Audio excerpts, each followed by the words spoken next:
பிரியமானவர்களே, இயேசு கிறிஸ்துவின் நாமத்தில் உங்களுக்கு என் அன்பின் வாழ்த்துக்கள். இந்த இடம் ரொம்ப அழகாக இருக்குதா? ஒரு மலை மேலே ஒரு கேபிள் காரில் ஏறிக்கிட்டே இருக்கிறோம். ரொம்ப அழகான ஒரு இடமா இருக்குது. சரி, ஆண்டவர் இன்றைக்கு உங்களுக்கு ஒரு வசனம் கொடுக்கிறார். 147 சங்கீதம் 3வது வசனம், இருதயம் நொறுங்குண்டவர்களை குணமாக்குகிறார், அவருடைய காயங்களை ஆண்டவர் கட்டுகிறார். இருதயம் நொறுங்குண்டவர்களை குணமாக்கி அவருடைய காயங்களை கட்டுகிறார். நம்முடைய சரீரத்தில் காயம் ஏற்படுவது உண்டு. வியாதி ஏற்பட்டு சுகமாக்குகிற ஒரு காரியம் நடைபெறுகிறது. நம்முடைய இருதயத்தில் கூட சில பாதிப்புகள் உண்டாகி இருதயத்தில் சுகம் வர வேண்டியது அவசியம். காயம் கட்டுவது அவசியம்.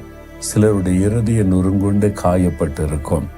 யாரோ ஒருவர் சொன்ன வார்த்தையினால உங்களுடைய இருதயம் காயப்பட்டு இருக்கிறது. ஏதோ ஒரு சம்பவம் உங்களை பாதித்ததுனால இருதயம் காயப்பட்டு உள்ளத்துக்குள்ள ஒரு வேதனை.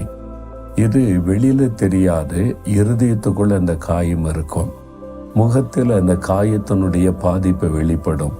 ஒரு துக்கம், சோகம், சோர்வு, அந்த மாதிரி நீங்க பாதிக்கப்பட்டிருக்கிறீங்களா? இந்த மாதிரி சொல்லிட்டாங்களே, இந்த மாதிரி நடந்துட்டே, இந்த மாதிரி எனக்கு செய்துட்டாங்களே அப்படின்னு இருதயம் காயப்பட்டு இருக்கிறதா? ஆண்டவர் இயேசு உங்களுடைய இருதயத்தின் காயத்தை அறிந்த ஒரு தேவன். காரணம், அவரை நிறைய பேர் காயப்படுத்தினாங்க. ஜனங்களுக்கு நன்மை செய்து பிசாசு பிடித்தவங்களுக்கு விடுதலை கொடுத்தால் நீர் பிசாசு பிடித்தவன் என்று அவரை காயப்படுத்தினாங்க. இயேசுவை குற்றப்படுத்தினாங்க. பொல்லாத வார்த்தைகளை சொல்லி அவருடைய உள்ளத்தை வேதனைப்படுத்தினாங்க. அதையெல்லாம் அவர் சகித்து கொண்டார்.